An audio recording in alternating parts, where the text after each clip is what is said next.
Hey guys, what's going on? 4/14, Saturday, 2012. You got it. I'm talking about these mass arrests. I have let this topic flow for the last couple of weeks. I've been a complete bystander. I made a couple of statements in my last video. Very open-ended statements. Really didn't get to a conclusion. And I cannot believe the amount of hysteria. I cannot believe the amount of banter and energy that is being spent on this issue. Oh my. Oh my. Because you know what, guys? The reality of it is that it is a complete non-issue. It is irrelevant. It has nothing to do with the larger process that's happening. If there are arrests that go forward, if there are arrests that don't go forward, it has nothing to do with the big issues. And I hope that people will stop putting so much energy into it. Because if you go back over the last couple of months, okay, and you look at what has happened, and I stated, this is the first, by the way, this is the first time in the last that I've ever talked about arrests. I did Illuminati Fold Their Hand in late January. All the videos that I've done since then, I've been talking about the recalibration process. I have never once spoken about arrests, ever, until today. Why? Because arrests are a complete sideshow activity. They are not, in majority, what's going on behind the scenes right now, and it's a sideshow. Okay? Now I'm going to weight these things for you, okay? So you can easily see what I'm referring to, okay? January 22nd, I said there's a recalibration process that is going to go forward. There is an equilibrium of our system, and you're going to see, the analogy that I used was a bowling ball down the hill. A bowling ball is being rolled down the hill. It's going to gain speed. It's going to gain momentum, and you're going to see more and more and more of this as the next months progress. Okay? I didn't say anything about arrests, had no mention of that. Okay? Now, in the last 2.5 months, last 3 months, how many arrests have you heard of? How many? How many of public figures, including Geithner, etc., etc.? Wouldn't you say that it's pretty light? There's been very little, if any, mention of any arrests. But the arrests have been going on because Geithner got arrested 2.5 months ago. And that's when I basically start talking about the fold of the Illuminati. Now, on the other hand, okay, got lightweight arrests up here. I have not had that many of them. On the heavy side of the hand, when I was talking about the recalibration process, over the last 2.5 months, what have you seen? You've seen banker resignations. How many of those have you seen? Thousands, if not multiple thousands, multiple hundreds, whatever the number is, it's huge. How many arrests have we heard of? A few, minimal. What about the bonds that were found? The trillions of dollars in bonds that everybody said, oh, they're fake bonds. And I said, no, they're real. They are real. How do those show up? Because it's recalibration process. Arrest, still arrest, very, very light. What did we hear a couple weeks ago? Vatican Bank closes accounts. That's recalibration. That's a folding move. Arrests, still very, very, very sparse. I don't know. Recalibration over here. Arrests way up here. The scale is tipping.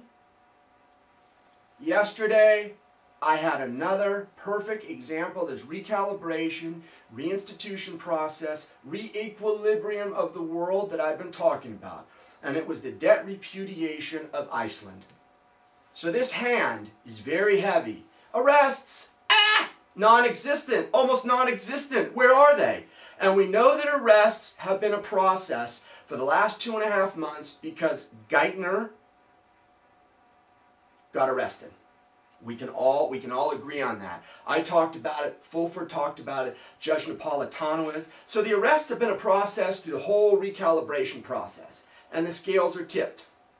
Lightweight arrests, heavyweight recalibration. And I spoke about debt repudiation last time. I spoke about Egypt. And here we go. Perfect example. Iceland, debt repudiation. Perfect example.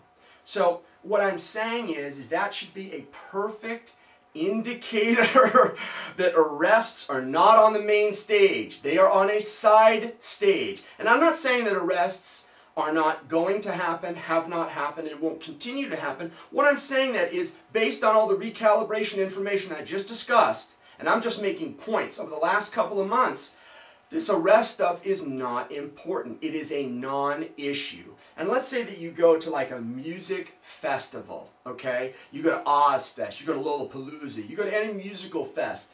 You got main stage, and then you got the side show. You got side shows, okay? Well, the main stage is where all the big bands play. That's the recalibration, folding of the Illuminati, transfer of authority, etc. And then you got the side shows, which is this little sparse, little arrests, little things that have happened. And my last video I called the arrest people the scragglers. These are the holdout guys. These are the guys that are being stubborn and not listening to the big Carillions, the big command influence of the Illuminati, telling their minions, we're folding, we're going in a different direction, and this process is going to go forward. So do you see the example that I'm trying to make? So for this guy to stand up and make it sound like, oh, we got to do these big arrests. We got to arrest these 10,000 people, or else we just can't take down the Illuminati. No. No, no, fucking no. It is a sideshow. I'm not saying that the arrests are not going to go forward. I'm not going to say that there aren't going to be some more in the future. What I'm saying is that it is irrelevant. It has no bearing. It's such a minimal fraction of what's really going on, okay, with this recalibration movement. And believe me, there are deals being inked right now behind the scenes. I'm going to talk about that a little bit more in my next video that I do, but remember that thought, because that's part of the recalibration too. And old Shake and Bake Drake over here, making it sound like it's such a big issue. No, no, no. It is a non-issue. It's not important. So if it happens, it doesn't happen, whatever. It's non-important. It's non-relative. Okay? And that's all I'm going to say about my opinion about that situation. But I want to go into today a little bit more of a critical analysis of this guy Drake. Okay? Because everyone has an opportunity to talk. Everyone has an opportunity to voice their opinion. But what I'm getting at is that no one is stopping for 10 seconds and critically thinking about this guy Drake. Shake and Bake Drake, as I call him. Nobody's thinking about it. There's been 3 people online that have had some type of dissenting opinion about this guy Drake. Now, I don't know this dude. I don't have any dissenting feelings toward this guy. I don't hate him. I don't dislike him. I don't even know who he is, but I am going to analyze what he's saying. And what I want to do from here on out is, because there have only been 3 dissenting people, okay, I'm going to play counter-argument here. And I'm going to throw some stuff in to maybe balance out all of the people that are getting hysterical and that are just following him and giving up their souls and going, oh, Jesus Christ is here. We got to follow every word that he fucking says. And not critically thinking about it, okay? So I'm going to take the dissenting opinion, and I want to analyze this. Now, let me say again, this is classroom, guys. This is classroom. And one of the things that I want to get to in my future videos is not necessarily for myself to stand up and say, hey guys, this is what's going on behind the scenes. Hey guys, this is what's really happening. Hey guys, this is what it is.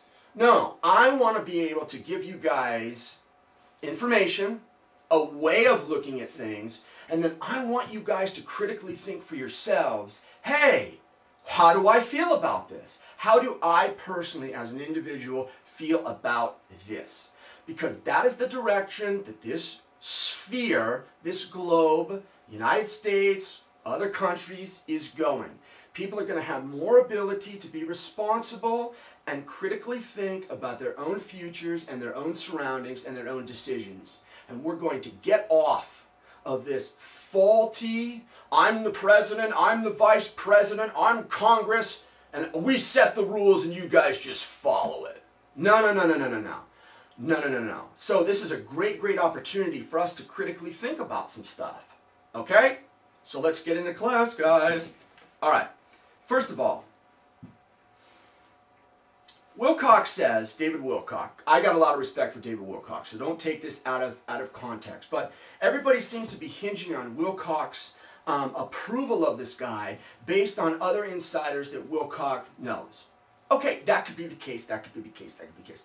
But let's think about it, guys. What does the word insider mean? What does it mean? It means that I used to, in the past, work for the Illuminati. Right? But what could it also mean? It could mean, no, in the past I've worked for them, but also I am presently working for them. Insider, still working. So we need to go above the definition, if you want to, of just believing insider. We need to look at whose payroll is the guy on. Who's the guy behind pushing this guy's buttons? Is anybody asking that question? No. Do we have anything on that? No. So I don't know, guys. I'm proposing information to you guys. I'm giving you guys the counterpoint, and I'm letting you guys critically think about it. Okay? That's one point. Second of all, he shows up. No one has ever heard of this guy before. And he comes on with the name Drake. Drake. Okay. Well, I don't know. Drake sort of sounds like Snake. Sort of sounds like Draco. Sort of sounds like Dracula. Sort of sounds like Drago. I don't know. No one's bringing up this point, so I'm going to bring it up. Now, with the one-name moniker, again, the guy doesn't have any backlog, and he's showing up with a one-name moniker. Oh, wow. What is Shake and Bake some type of celebrity? What is he, some Hollywood frickin', A-lister? Because that's what Hollywood does. I mean, let's look at the one-name monikers in Hollywood, guys. Where have we heard one-name monikers? Prince, Cher, Madonna, The Situation, Goofy, Pinocchio, Cinderella, Godzilla, Rambo, Cleopatra, The Donald, The Rock, Liberace, Bono, Charo, Casper, Buckwheat, Alfalfa, Farina, and Batman. I don't know, guys. I don't know. I'm just taking that side opinion here. Let's look at it again at what Mr. Shake and Bake is saying here. Because he says that he was in Vietnam, and he says, oh, I felt so bad for the Vietnamese children. They were running around eating fish heads, and they didn't have any nutrition, so I gave them some of my MREs and some of my rations to help them. Okay, so you're helping the Vietnamese children in the morning, and then in the afternoon, you're out killing their parents. I don't know, guys. Does it make sense? Does it not make sense? I don't know. I'm proposing something, and again, my statement is in the beginning, whether the mass arrests go forward, whether they don't go forward, it doesn't matter because it's irrelevant to the larger picture of what's going on behind the scenes right now. Okay? Remember that. And I'm not talking down to this guy at all. I'm just presenting a counterpoint. That's all. Now, he also said, oh, our movement is nonviolent. We've been very careful the last few decades not to make this movement violent. Then he turns around and says, oh, well, I've seen certain people in the Illuminati and they've got eyes that are dark, black as coal, and they are just pure evil. And those people need to be executed. Okay. Contradiction. Total contradiction. Nonviolence, violence, executions. I don't know, guys. I don't know how you feel about it. Another thing. He goes on these radio shows. You know how many radio shows he's been on in the last couple of weeks? Every day, every other day. Oh, radio show.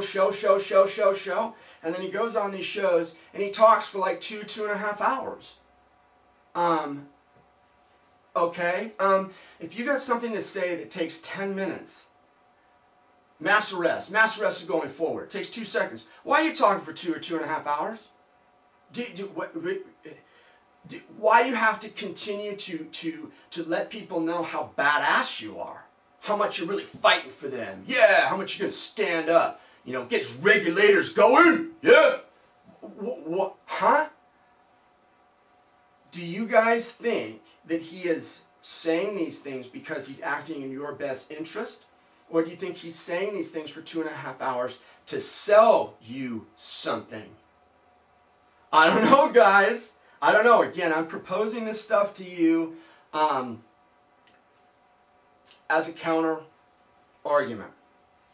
Another thing that he did, he said in the very beginning of when he was talking, oh, these arrests and stuff, they're imminent. Oh, they're imminent. They're imminent. Now what he's saying in the recent interviews and radio shows is, oh yeah, you know, it could take 30 to 45 days now. And you know, it's funny because I saw somebody that actually made a comment about this. And they said they were getting pissed because I say, damn it, you know, I'm sick and tired of these people saying, oh, you got 30 days, oh, you got 30 days, oh, you got another 30 days. and what they're saying never happens. So, I don't know, I just thought it was funny. You know, and then he's talking about that his regulators are going to shut down the United States for 72 hours. Oh, is that possible? She's going to shut down the country for 72 hours. Television messages are going to come over the monitors and the TVs telling the American people that, no, they've been cheated for all this time and they've got a new government. We're liberating them. Do you think the American people might have a problem with that? Do you think that they might riot? Do you think that there's a chance that they might go berserk? And let's get something straight. All military planners know.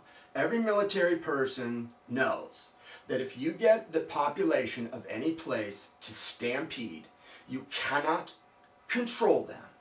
So does it make sense that this guy's going to 72-hour shutdown and risk the berserkness, the hysteria of people? They could react to this foreign thing, this foreign shutdown, or they might interpret it as a foreign shutdown? I don't know. I don't know. Orson Welles, 1938, did that radio broadcast where he made people think that Martians were invading. People freaked out. PSYOP, PSYOP. All the military planners know that that is a risky, stupid maneuver. LA riots. I went through the LA riots. The last LA riots, a decade ago, Rodney King, the LA riots. Look, when the military was called in, the military didn't go in and stop the riots. No. They surrounded it, they quarantined the riots, and they let it burn out. Okay? Like I said, military planners know that when the population goes berserk, nobody can control them. When it's a stampede, no one can control it. So this guy and his regulators are going to shut down the country for 72 hours and risk the stampede? I don't know, guys. I don't know. Does it make sense? Does it not make sense? I don't know. Think about it for a little bit. But let me rest assured, everybody needs to calm down. Stop releasing all this hysterical energy because it is a non-issue. It is irrelevant. And behind the scenes right now, there are contracts being inked. There are contracts being written up that are completely resolving a lot of the issues that have happened over the last decades, millenniums, and time on this country. And you can see it in the recalibration process, and you can see it in the re-equilibrium process that I've been discussing. All right? So everybody calm down. Let's analyze this. Think about the words that I've said today. And let's all relax. Relax. Everybody relax, man. We're going into very, very good times on this planet. We're going back to a status that has not been on this planet for 13,000 years. And we should all be calm. We should all be happy. We should all be content. And we all should be looking forward to a grand, beautiful world. Okay, guys? As always, thanks for listening. Have a great weekend.